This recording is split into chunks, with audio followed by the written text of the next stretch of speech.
Hello दोस्तों, welcome to exam एक्सेलर। मेरा नाम ललित तोमर है और आज इस वीडियो में हम कवर करेंगे SSC previous year English set 2।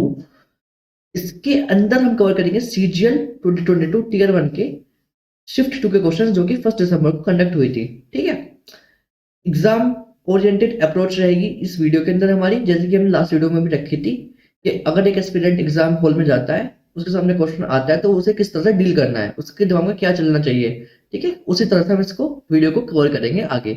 आपके कोई भी व्यूज है वो आप कमेंट्स में लिख सकते हैं। बिना टाइम वेस्ट करे हुए आगे बढ़ते हैं। तो ये फर्स्ट क्वेश्चन हमारा है, select the option that expresses in the given sentence in passive voice. ये हमें एक्टिव में दे रखा है, हमें सिर्फ पैसिव में चेंज करना है। अब एक्टिव पैसिव का सबसे बड़ा रूल तो सबसे पहली बात तो यही होती है कि हमें टेंस चेंज नहीं करना होता। सेंटेंस का हमारा टेंस है वो ही रहता है। जैसे कि यहाँ पे लिखा है Priya washes her clothes in the evening, तो ये प्रेजेंट टेंस है, प्रेजेंट टेंस में ही रहेगा। ठीक है, अब प्रेजेंट टेंस में भी अगर हम देखें तो ये सिंपल प्रेजेंट टेंस है। इसका अगर हम देखें तो ये जो क्लोथ्स है ये आपका ऑब्जेक्ट है, ये बन जाएगा हमारा सब्जेक्ट। ठीक है, अब क्लोथ्स अगर सब्जेक्ट बनता है तो क्लोथ्स के साथ पहली बात तो देखो इसको एलिमिनेट करते हैं, वॉज हट गया वॉर हट गया, तो ये दोनों ऑप्शन पहले हट गए। दोनों प्रेजेंट में वाले बचे हैं, इज और आर वाले, इन दोनों में से हमें चूज करना है। अब क्लोथ्स के साथ हमारा इज यूज होगा या फिर आर यूज होगा। अब क्लोथ्स तो एक से ज्यादा है, यहाँ पे एक से ज्यादा कपड़ों की बात कर रखी है, इसलिए यहाँ पे आर यूज होगा। That's why this is the right answer. ठीक है, एक बार इसका रूल भी देख लेते हैं। सिंपल प्रेजेंट का रूल होता क्या है एक्टिव पैसिव का। आपको जैसे कि एक्टिव में गिवन होगा सब्जेक्ट प्लस वर्ब की फर्स्ट फॉर्म प्लस एस या ई एस प्लस आपका ऑब्जेक्ट। तो इसलिए हमारा चेंज हो जाएगा, जब पैसिव में चेंज होगा तो object plus is are am plus verb की third form plus by plus subject. ठीक है, I hope you get this. चलते हैं नेक्स्ट क्वेश्चन की तरफ। Select the option that contains a grammatical error in the underline portion. ठीक है, ये पूरा सेंटेंस दे रखा है, इसमें हमें एरर पता करना है, एरर कहाँ पे है। पूरा सेंटेंस रीड करते हैं। It would be impossible for them to continue living in this world if each of them knew exactly what fate had in store for them. देखिए, अगर हम देखें तो यहाँ पे लिखा है फेट हैड इट, और ये यहाँ पे गलत हो गया क्योंकि अगर एक फ्रेज होती है, एक फ्रेज आपने अगर सुनी हो तो एक फ्रेज होती है फेट हैज इन स्टोर, यानी कि अगर हिंदी बोलते तो तुम्हारे भाग्य में जो होता है। ठीक है, अब भाग्य में होता है तो मे के लिए तो हम इनका यूज करते हैं। अगर हिंदी का कोडिंग भी देख ले यहाँ पे, तो यहाँ पे इस वाले पोर्शन में गलती हो गई, इसकी जगह यहाँ पे इन आएगा। ठीक है, ये कौन सा ऑप्शन बैठ रहा है हमारा, ये हमारा डी ऑप्शन बैठ रहा है, तो डी ऑप्शन में मिस्टेक है। नेक्स्ट है select the most appropriate option to fill in the blank. Okay, fill in the blanks के लिए हम जो है जाएंगे अप्रोप्रिएट मीनिंग के साथ।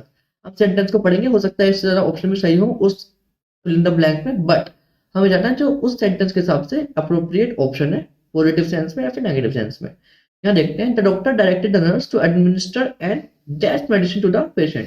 देखो, वो ऑफिशियल मेडिसिन देने के लिए क्या आएगा, एमिनेंट मेडिसिन देने के लिए क्या आएगा, ऑल्टरनेटिव क्या आएगा या फिर इंसाइटफुल क्या आएगा। वो ऑल्टरनेटिव मेडिसिन देने के लिए क्या आएगा। ऑल्टरनेटिव का मतलब एक के बजाय दूसरी मेडिसिन देने के लिए डॉक्टर प्रेस्क्राइब करेगा। जो बाकी तीनों वर्ड्स हैं उनके मतलब फटाफट से देख लेते हैं। ऑफिशियल, ऑफिशियल का मतलब होता है आधिकारिक। एमिनेंट का मतलब होता है जो बहुत ज्यादा प्रसिद्ध होता है या फिर नोटिसेबल पर्सन जो होता है। और फोर्थ पॉइंट है यहाँ पे इंसाइटफुल। इंसाइटफुल का आपका मतलब होता है शोइंग अ क्लियर और usually original understanding of a complicated problem. किसी भी कॉम्प्लिकेटेड प्रॉब्लम को हम जब एक बहुत क्लियर वे में शो करते हैं तो उसे इंसाइटफुल कहते हैं, इंसाइट कहते हैं। ठीक है, नेक्स्ट है a piece of living tissue or plant that is transplanted surgically. इसका आंसर ग्राफ्ट होगा, सीधा सीधा पता है मुझे। मुझे कैसे पता है, अगर आपने भी साइंस पढ़ी होगी तो उसमें ये डेफिनेशन ही होती है कि देखो मैं आपको दिखाता हूँ। यहाँ पे अगर देखें तो ये आप साइंस में आपने पढ़ा होगा, इसे ग्राफ्टिंग कहते हैं, जिसमें हम जो है जो ट्री होता है उसको नीचे वाला पार्ट होता है उसे स्टोक कहते हैं, ऊपर वाले को सेक्शन कहते हैं। दोनों को ज्वाइन करके जब ये प्लांट पूरा एक तरीके से ग्रो करने लगता है, ठीक है, इसको हम ग्राफ्टिंग कहते हैं। ठीक है, तो इस यहाँ पे ये पूछ सकते हैं आप piece of living tissue or plant that is transplanted, इसको ट्रांसप्लांट कहते हैं सर्जिकली, तो वो होता है ग्राफ्ट। जो बाकी तीनों वर्ड है वो बहुत डिफरेंट है अगर देखें तो। गवर्नमेंट का मतलब होता है person no who knows about a lot of food and cooking, जिसको खाने का बहुत शौक होता है उसे गवर्नमेंट कह सकते हैं। ठीक है, ग्रेटिस का मतलब होता है जब कोई भी चीज मुफ्त में दे दी जाती है तो उसको कहते हैं ग्रेटिस। ठीक है, फ्री कह सकते हो आप। ग्रेशियस का मतलब होता है जो बहुत काइंड हो, प्रेजेंट हो, उसको हम ग्रेशियस कहेंगे। ठीक है, नेक्स्ट है select the correct active form of the given sentence. Active passive पे दोबारा क्वेश्चन आ गया। एक्टिव पैसिव में हमारा टेंस चेंज नहीं होता। यहाँ पे टेंस दे रखा है, हमें फ्यूचर में दे रखा है, बट इसको हमें अब करना है एक्टिव फॉर्म में। मैंने कल वाली वीडियो में एक क्वेश्चन करवाया था, सेम क्वेश्चन था जो कि फ्यूचर सिंपल टेंस का था, बट उसको हमने जो है एक्टिव से पैसिव में कन्वर्ट किया था। यहाँ पे हम उल्टा कर रहे हैं, पैसिव से एक्टिव में कर रहे हैं। तो वहां पे हमने कल किया था विल से विल बी में कन्वर्ट, और हम कर देंगे विल बी से किस में कन्वर्ट, विल में। पहली बात तो ठीक है। अब विल कहाँ पे यूज हो रहा है पहले देख लेते हैं। यहाँ पे तो विल भी यूज है, ये वाला ऑप्शन हट गया पहले। यहाँ पे वुड यूज है, ये हट गया। यहाँ पे वुड यूज है, ये हट गया। तो यानी कि ऑप्शन भी करेक्ट हो गया। ये तो बहुत सिंपल तरीके से हो गया ऑप्शन को एलिमिनेट करके। The shop will deliver the clothes on Monday. चलो एक बार ना सिंपल फ्यूचर टेंस के रूल देख लेते हैं कि भाई उल्टा रूल देखते हो। चलो अगर पैसे में लिखा है तो आपका क्या लिखा होगा, ऑब्जेक्ट लिखा होगा प्लस विल लिखा होगा, है ना। जैसे कि ऑब्जेक्ट यहाँ क्लोथ्स था, प्लस आपका बी लिखा होगा, प्लस वर्ब की थर्ड फॉर्म लिखी होगी, प्लस बाय लिखा होगा और प्लस सब्जेक्ट लिखा होगा। ये आपका लिखा होगा पैसिव फॉर्म के अंदर, ठीक है। इसको अगर मैं अब एक्टिव में लिखूंगा तो क्या आएगा आपका, यहाँ पे सब्जेक्ट आ जाएगा, ठीक है। सब्जेक्ट के साथ क्या आ जाएगा आपका, सब्जेक्ट के साथ आपकी विल आ जाएगा, प्लस वर्ब की फर्स्ट फॉर्म आ जाएगी और प्लस आपका ऑब्जेक्ट आ जाएगा। बस इतना सिंपल ही है। और बाकी यहाँ पे ऑप्शंस को अगर आप एलिमिनेट करते हो तो काफी सारे क्वेश्चन बहुत इजी तरीके से हो जाते हैं, जैसे कि ये वाला क्वेश्चन भी हो गया है। नेक्स्ट क्वेश्चन है हमारा, failure to carry a hall ticket to the exam hall is considered as a trivial issue. Okay, देखो ट्रिवियल का मतलब होता है लेस इंपॉर्टेंट, ठीक है। बहुत किसी को बहुत कम इंपॉर्टेंस होता है, ट्रिवियल कहते हैं। अब यहाँ पे हमें एंटोनियम देखना है, तो ट्रिवियल का उल्टा क्या हो जाएगा, बहुत ज्यादा सीरियस। और अगर आपको एंटोनियम का नहीं भी पता होता तो अगर हम इस सेंटेंस को फ्रेम करते सही से पढ़ते तो एक बार पढ़ के देखते हैं। Failure to carry hall ticket to the exam is considered as a dash issue. अगर हम एग्जाम हॉल के अंदर अपने एडमिट कार्ड लेके नहीं जाएंगे तो क्या वो सीरियस इशू होगा या फिर लेस इंपोर्टेंट इशू होगा, वो एक सीरियस इशू होगा। तो इसलिए इसका आंसर सीरियस होगा। आपको क्वेश्चन को आंसर करना है, आप किस तरह से कर रहे हो वो आपकी चॉइस है। नेक्स्ट है सेंटेंस और पैराग्राफ। ओके, जंबल सेंटेंसेस वाला क्वेश्चन है, पढ़ते हैं। ठीक है, सबसे पहले हमें इंट्रोडक्टरी सेंटेंस से ढूंढना है। अगर हमने वो ढूंढ लिया तो फिर चीजें आसान हो जाती हैं। तो पढ़ते हैं। A panther is reportedly to have broken into a house study in search of food and shelter. The villagers heard this cry and ran to the house. It secreted its claws into a room just as the panther was about to leap on him. Okay. देखो यहाँ पे जो है एक panther की बात हो रही है और एक पैंथर की बात यहीं से स्टार्ट हुई है, ए वाले से। तो हम जो हमारा ओपनिंग सेंटेंस होगा वो ए होगा। एक कौन कौन से ऑप्शन में, एक इसमें एक इसमें, इन दोनों ऑप्शन को हटा देते हैं, ठीक है। अब देखते हैं यहाँ पे, a panther is reported to have broken into a house yesterday in search of food and shelter.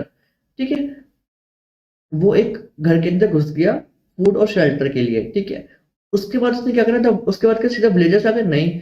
Just as a panther was about to leap, अब पैंथर किसी के ऊपर लीप कर रहा है तो उसकी बात भी अभी नहीं हुई है। सी वाला पढ़ते हैं, it secretly slouches into a room where a young man was. देखो यहाँ पे यंग मैन है और यहाँ पे बात हो रखी है उसी यंग मैन की, ठीक है।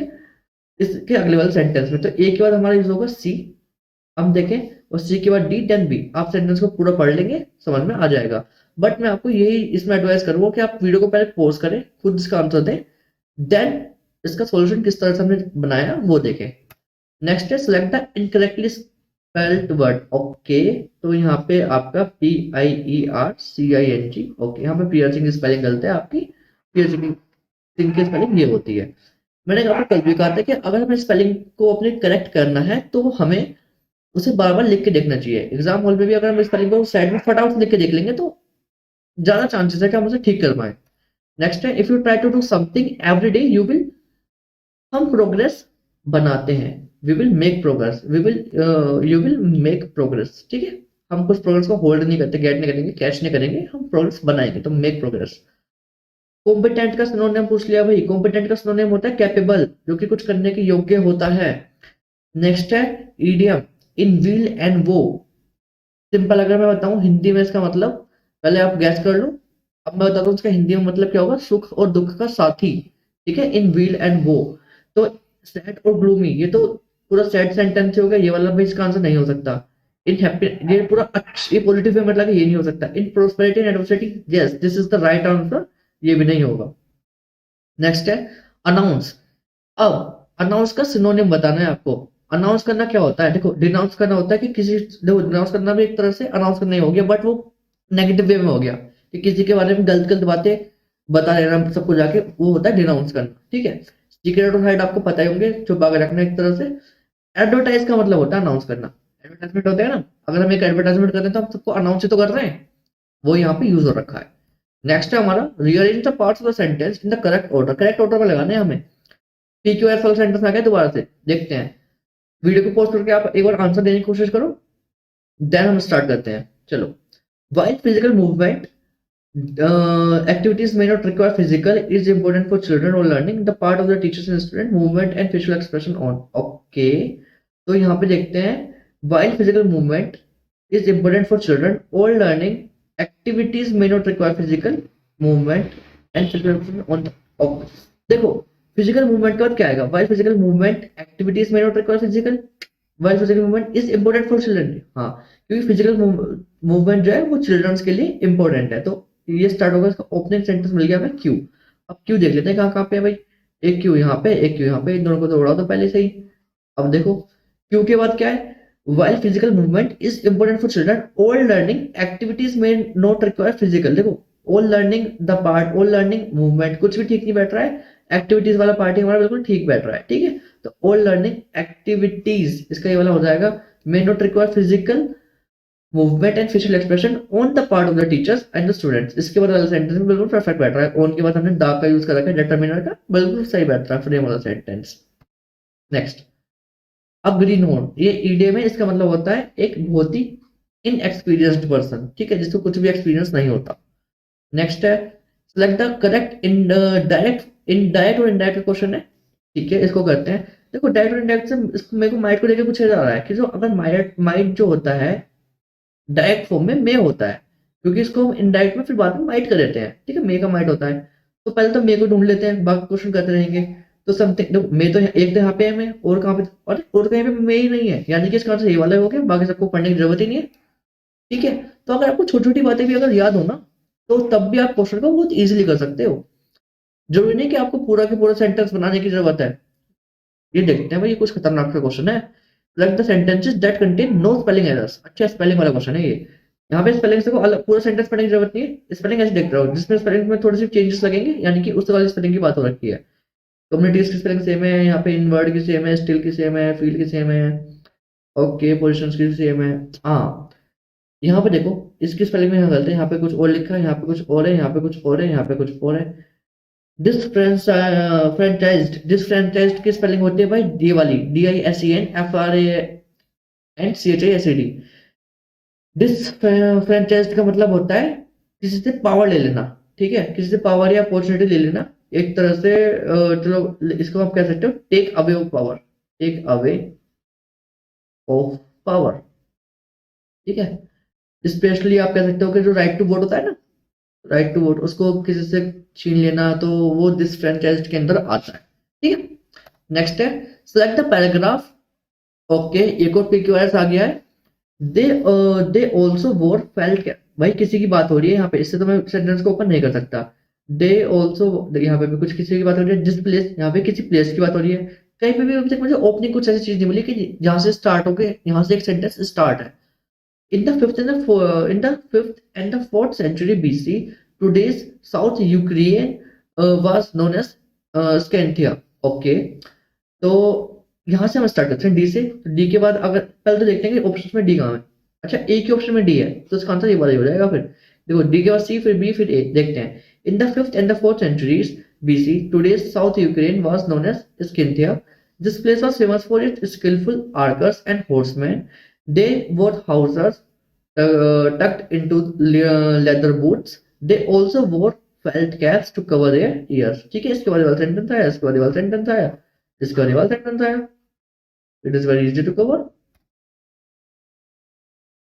तो आते हैं क्वेश्चन नंबर 18 की तरफ। क्वेश्चन नंबर 18 में हमसे कह रखा है the following sentence has been split up into 4 segments. ठीक है, इसमें हमें ग्रामेटिकल एरर बताना है। He used to reply that the only place for which he went was the town library. देखो यहाँ पे 4 है।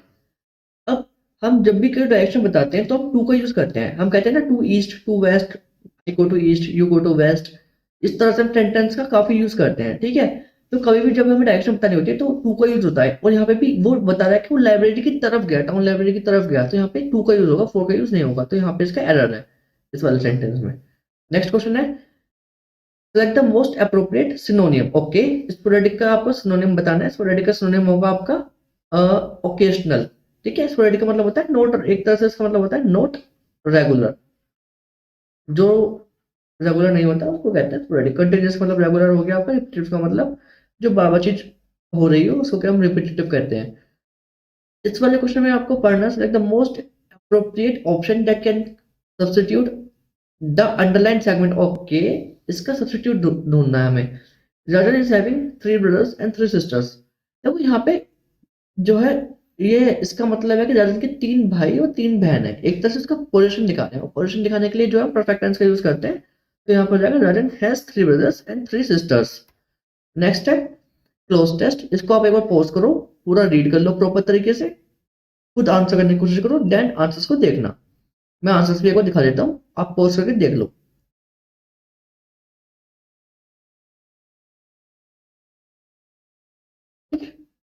आई होप कि आपने स्क्रीनशॉट या फिर देख लिया होगा पूरा।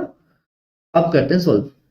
The modern day student is extremely dash with technology. देखो टेक्नोलॉजी के साथ वो क्या है, आपने एक वर्ड सुना होगा, पहले ऑप्शन देख लेते हैं, हिंडर्ड, डिस्कनेक्टेड, डियरी, सैवी।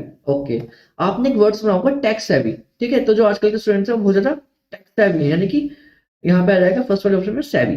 जो सैवी वाला ऑप्शन है ये हो जाएगा। ठीक है, they do read quite a bit because of social media. While their writing skills may not be top notch, they do write courtesy.